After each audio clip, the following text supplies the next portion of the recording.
Seveda je jasno, da se nekako vsi veselimo vročih poletnih dni, ki prihajajo oziroma so pravzaprav že tu.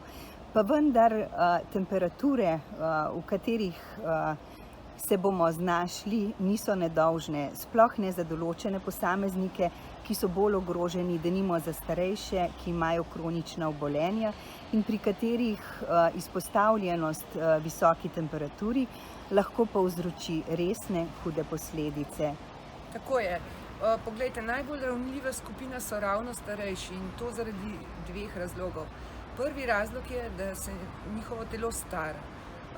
S tem se starajo tudi adaptacijski mehanizmi in v vročinskih valovih nam, zdravim ljudem, telo preko določenih mehanizmov, ki potekajo v telesu, pove nekako, da smo žejni, ko telo potrebuje dodatno vodo, ki se uporablja zaradi znojenja in s tem hlajenja telesa. In mi čutimo žejo in pijemo vodo, pijemo pač kar že pijemo. Problem pri starejših je pa to, da ta mehanizem oslabi in ne čutijo žeje. Zato se nekako priporočamo, da skrbite za starejše, pripravite jim samo vodo v več kozarčkov in naj jo uživajo na primer na vsake pol ure, vsakih 20 minut in to preko celega dneva.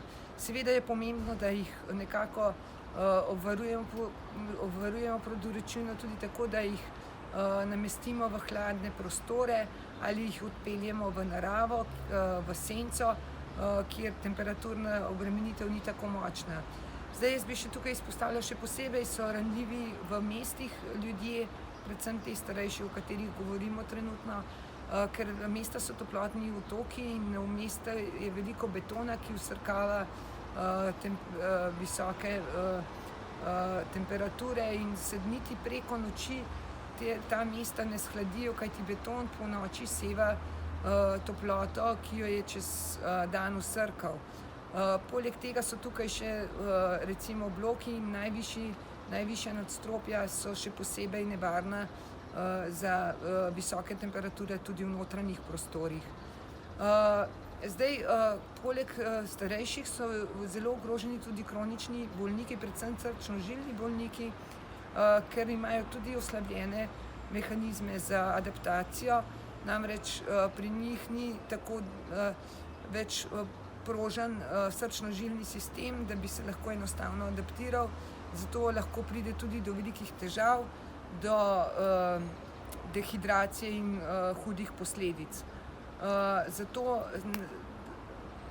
tudi srčno-žilni bolniki naj se pazijo, naj ne uživajo alkohola, kave, potem gaziranih pijač, redno naj uživajo vodo. Voda je najboljša nadomestilo za izgubo preko znojenja.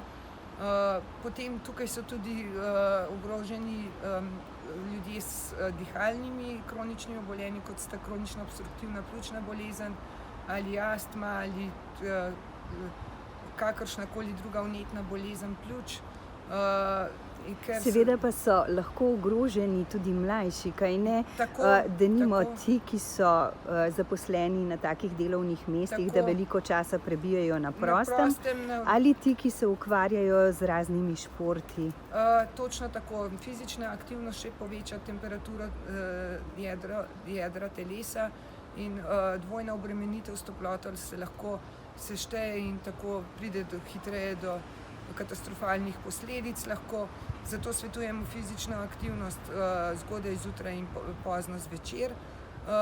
Poleg tega naj ti delavci, ki delajo fizično, predvsem gradbeni delavci na gradbiščih, naj imajo ustrezno zaščito, naj imajo na razpolago dovolj vode, naj imajo na razpolago več odmorov, da se umaknejo v senco. Skupaj naj delata vsaj 2 delavca, zato da lahko poskrbita drug za drugega v primeru pregretja da pač en pomaga drugemu, če pride do takih dogodkov. Vsaj dva naj delata skupaj.